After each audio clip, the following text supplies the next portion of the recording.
कितना दर्द होता होगा स्पाइन सर्जरी के बाद? क्या मैं ये दर्द सह पाऊंगा? कैसे वक्त गुजरता होगा स्पाइन सर्जरी के बाद? कितने दिन में मैं चल पाऊंगा? मेरे को रिकवरी में कितना टाइम लगेगा? अगर आपको भी स्पाइन सर्जरी की जरूरत है तो ये सवाल आपके दिमाग में आना बहुत स्वाभाविक है। आपके दिमाग में ही नहीं, आपकी फैमिली, आपके फ्रेंड्स और आपके लव्ड वंस भी ये पूछते होंगे, सर्च करते होंगे कि क्या होगा स्पाइन सर्जरी के बाद।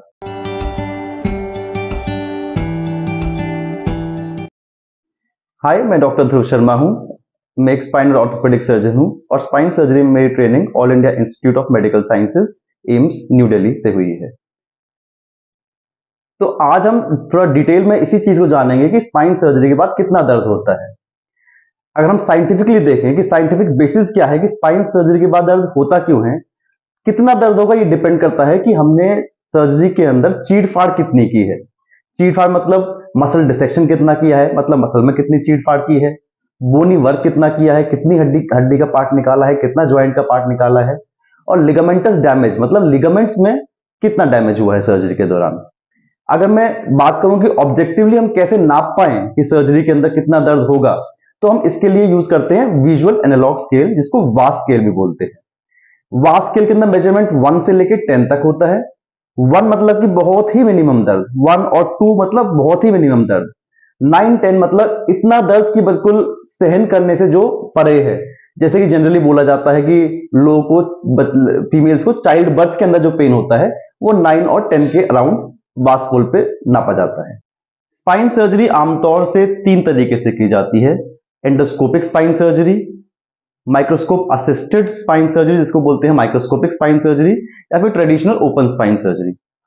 सबसे पहले हम देखते हैं एंडोस्कोपिक स्पाइन सर्जरी के बारे में और इसमें कितना दर्द होता है। Endoscopic spine surgery minimally invasive techniques में से भी सबसे मिनिमली इन्वेजिव टेक्निक है, और जहां तक हो पाए जितनी पैथोलॉजी हम इससे ट्रीट कर पाए, मैं प्रेफर करता हूं कि इसी से ही हम पेशेंट को ऑपरेट करें। एंडोस्कोपिक स्पाइन सर्जरी एक ऐसी टेक्निक है जिसके अंदर हम छोटा सा चीरा स्किन के अंदर, इतना सा लगा लो 6 to 8 mm, जो जिसके अंदर स्टिचेस की जरूरत भी नहीं पड़ती, इतना देके अंदर बिल्कुल भी चीड़ फाड़ नहीं करते हैं, कोई भी मसल डिसेक्शन नहीं करते हैं। इनफैक्ट कुछ स्पेशलाइज्ड इंस्ट्रूमेंट से मसल्स को हम डायलेट करते हैं, उनको फैलाते हैं। जहां पे पैथोलॉजी है, जनरली डिस्क में पैथोलॉजी होती है, डिस्क तक पहुंचते हैं, कैमरे से उस डिस्क को देखते हैं और निकाल देते हैं। जैसे ही सर्जरी खत्म होती है, हम इंस्ट्रूमेंट्स निकालते हैं, सारी मसल्स अपनी जगह पर वापस बैठ जाती हैं और ऐसा लगता है जैसे सर्जरी कभी हुई ही ना हो। नेग्लिजिबल बोनी वर्क होता है, नेग्लिजिबल लिगामेंटस डैमेज होता है।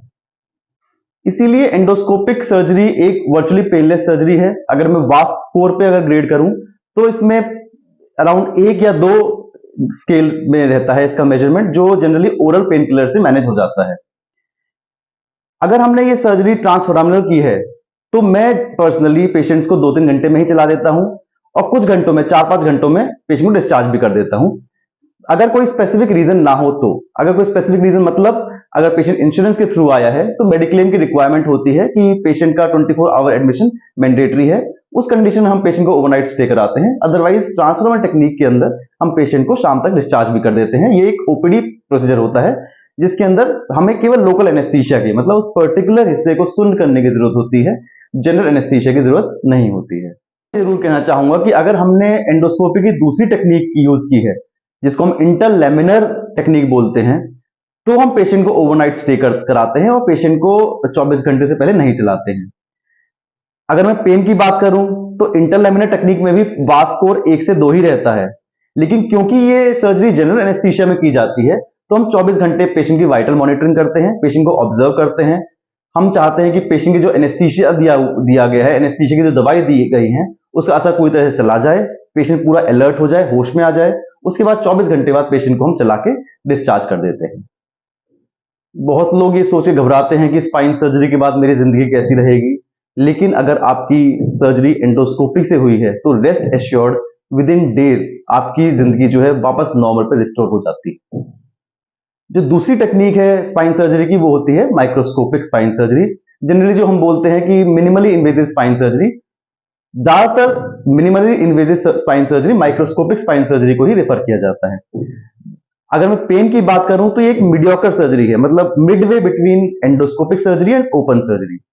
इसके अंदर थोड़ा बड़ा चीरा लगता है, इसके अंदर मसल डिसेक्शन होता है, जैसे कि एंडोस्कोपिक स्पाइन सर्जरी के अंदर मसल डायलिटेशन होता है, फैला देते हैं मसल्स को। इसके अंदर मसल्स का काट छाट होता है, लेकिन ओपन स्पाइन सर्जरी से कम होता है। इसीलिए जो पेन है वो भी मीडियोकर रहता है between endoscopic spine surgery and open spine surgery. अगर मैं वास्ट स्कोर के रेफरेंस से बात करूं तो अराउंड 4-5 इसका जो है पेन वास्ट स्कोर रहता है।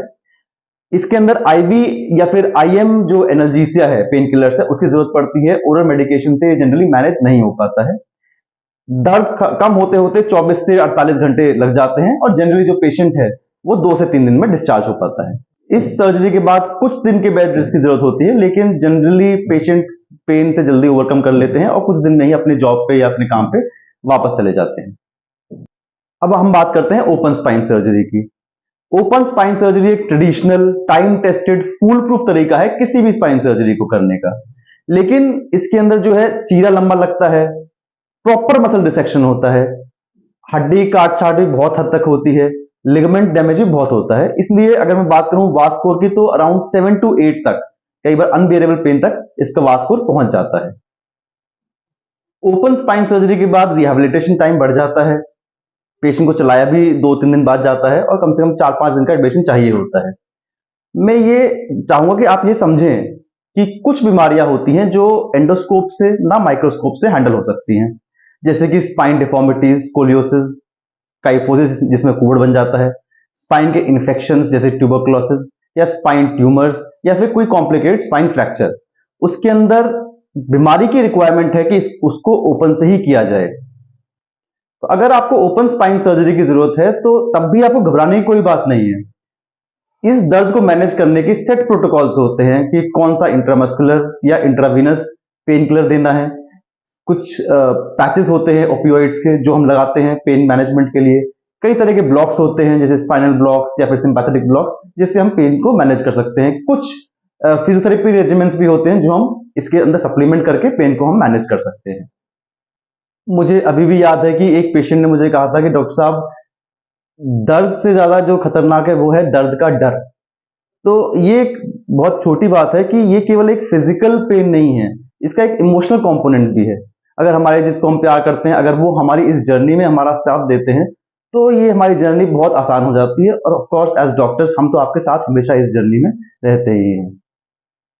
तो मैं एंड में यही कहूंगा कि अगर आपको स्पाइन सर्जरी की जरूरत है तो आप बिल्कुल डरे ना, अपने डॉक्टर से मिलें, सलाह लेंगे कि आपको कौन सी सर्जरी सूटेबल रहेगी।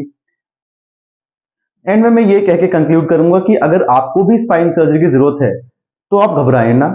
ये 2024 है, लेटेस्ट टेक्नोलॉजी अवेलेबल है। अपने स्पाइन सर्जन से मिलें। इस स्पाइन सर्जरी के आजकल के दौर में 90 to 99% सक्सेस रेट्स हैं। पेन जो है अगर होता भी है तो टोटली मैनेजेबल है, घबराने की कोई बात नहीं है। अगर आपको हमारा कंटेंट यूजफुल लगता है तो आप हमारे चैनल को लाइक, सब्सक्राइब करें, फॉलो करें। और अगर आप चाहते हैं कि मैं किसी स्पेसिफिक टॉपिक पे वीडियो बनाऊं तो आप नीचे कमेंट में दे सकते हैं। अगर आप भी किसी स्पाइन पैथोलॉजी को फेस कर रहे हैं तो आप हमें नीचे दिए गए नंबर पर कॉन्टैक्ट कर सकते हैं, अपनी एमआरआई फिल्म से हमें व्हाट्सएप कर सकते हैं और हमसे सलाह ले सकते हैं। Thank you.